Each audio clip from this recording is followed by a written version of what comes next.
Welcome, Shabbir. Thank you for joining us today. Thanks very much for having me. So, previously we were discussing some of the developments over the last 24 hours, simply. But you're joining us to speak about something specific, which is the arrest of two Palestinian bookshop owners in Jerusalem. Could you give us a bit of insight into what happened today? Yesterday night, undercover Israeli officers raided the educational bookshop in Jerusalem, which anyone who's been to Palestine, to the West Bank, or to Jerusalem will know the bookshop. It is the most well-known bookshop in Palestine and specializes in Palestinian history and culture. And these officers raided the bookshop. They confiscated a bunch of books which they claimed were um, in violation of public order or something to that effect, and arrested two of the owners, Ahmed and Mahmoud Muna. Um, and they've been held in Israeli detention ever since. They were supposed to be released today, but the court approved detaining them for another day, and it looks like they're going to be hopefully released tomorrow, but held under house arrest and charged with some kind of public order offense and potentially incitement of something or the other. So yeah, it's a very serious and egregious attack on a Palestinian institution, a cultural and an intellectual institution.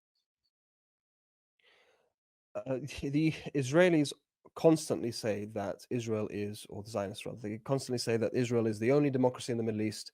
We're the only ones who support freedom, and we support LGBT rights and women's rights, and everywhere else, you'd get killed for, uh, you know, uh, saying the wrong thing. And yet here we have a blatant example of censorship, not only of censorship, but of a clear violation of human rights. I mean, I wonder what your thoughts on that is on this blatant hypocrisy. No, absolutely. I mean, it is firstly it's ironic because the way the bookshop has to operate is they have to import books from abroad and have them go through Israeli censors to begin with. So there are a number of books they can't stock anyway because they just can't get through Israeli censors. And then to be treated in this way simply for having books. And it was reported that the a Haaretz journalist who was there said that the Israeli soldiers or forces, whoever they were basically confiscating any book which had a Palestinian flag on it or which they didn't like the look of because it might be saying something pro-Palestine, basically. So yeah, it's absolutely undemocratic by any way you spin it. And I think it's not unconnected to the massive escalation of violence that Israeli forces are perpetrating across the West Bank. I mean, what we're seeing in Jenin at the moment, in Tulkarem and Hebron, and in East Jerusalem itself, and with kind of daily, nearly settler raids on the Al-Aqsa compound. This is clearly part of a mass campaign to erase the Palestinian identity and people altogether.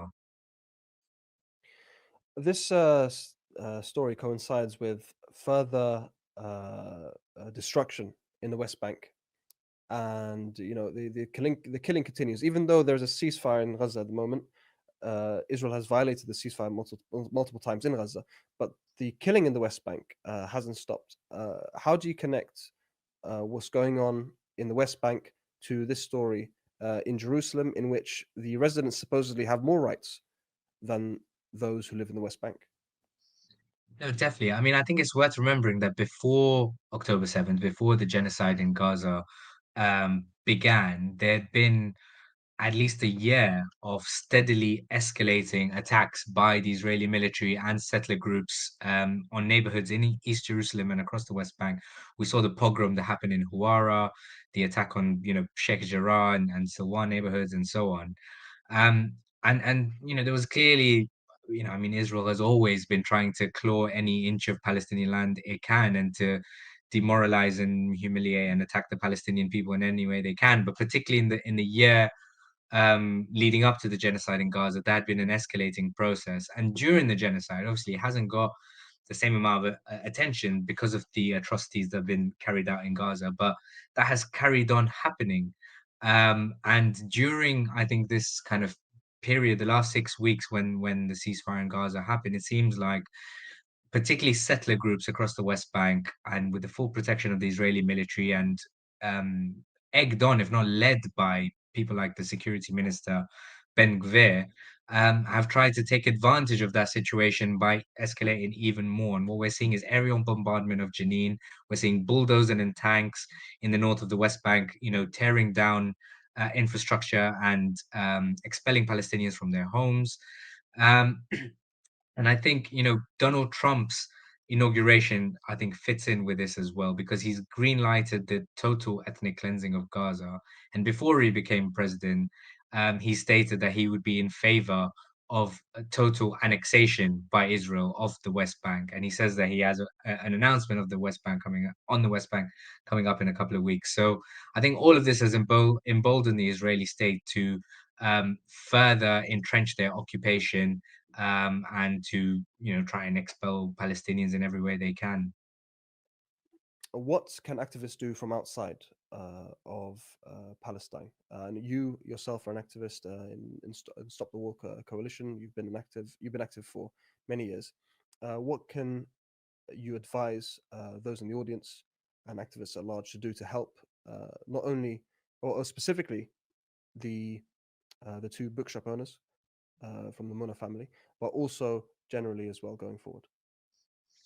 Yeah, well, I mean, I think the educational bookshop has been an institution in Jerusalem and for Palestinian people for a long time, and I think the fact that the Israeli forces have attacked them in this way makes me think that they feel they can get away with it, and we need to make sure that there is as much international pressure and noise about it that makes them reconsider. And I think we have seen already an outpouring of support on social media. We've seen, MPs and the special rapporteur Francesca Albanese, and so many people speak out about this. And I think we need to add to that. And I think for that situation, for that case in particular, and also in general, in opposition to what's continuing to happen in Gaza, what's happening in the West Bank, and the occupation more generally. I think we need ultimately to force our government to end its support for Israel, because without British support, Israel would not be able to do what it does. And I think, Keir Starmer's response to Donald Trump saying that he wants to entirely remove Palestinians from Gaza is pathetic, but it has put him in a difficult position where he, at least on some level, has to acknowledge that that is not a good idea. And we need to widen those cracks, and we need to push back. And I think this Saturday's national demonstration is a prime opportunity to do that, to show Keir Starmer and David Lammy that the Palestine movement hasn't gone away anywhere, that in fact is growing stronger, and that we won't relinquish the pressure on them unless they change their position, unless they stop arming Israel, unless they stand up to the United States, unless they end their support for this ethnic cleansing. You mentioned the Trump before earlier, and you mentioned Keir Starmer. I've actually got two questions from the audience. I think they kind of flow into each other, so maybe I'll ask them to you, and we can see what you have to say. What do you think America? Well, why do you think America doesn't care about its reputation supporting genocide, and why does the West feel entitled to dictate what happens in Palestine? Yeah, I think those are um, kind of linked, and I think the the answer to that is that Israel serves a purpose for the West. It serves a purpose for the United Kingdom and for the United States, more so, in that it is the watchdog state for the United States in the Middle East. It was set up by the British, over 100 years ago, to be, in the words of their own military governor, Ronald Stores, a loyal Jewish Ulster in a sea of potentially hostile Arabism. And that relationship was taken over by the United States in the last 50 years. And we've seen time and time again, when the United States needs an immediate military response in the Middle East, whether that was in Syria, in Lebanon, in Iraq, in Yemen, they or Iran, they immediately rely on Israel to do so. And in the press conference recently, with when Netanyahu was in Washington, he made it very clear. He said, over the last 15 months, Israel has been taking out American enemies. It has attacked American enemies in Lebanon, in Yemen, in Iran, in Syria, and that's what Israel sees itself as, and that's what the US sees it as. And that is why they will continue to greenlight the attacks on the Palestinian people, because for them, Israel plays that role. And that's why I think our role over here is that much more important, because we need to break that relationship. We need to make it unsustainable for them to continue the attacks on the Palestinian people, so that they can carry on with their imperialist hold of the Middle East.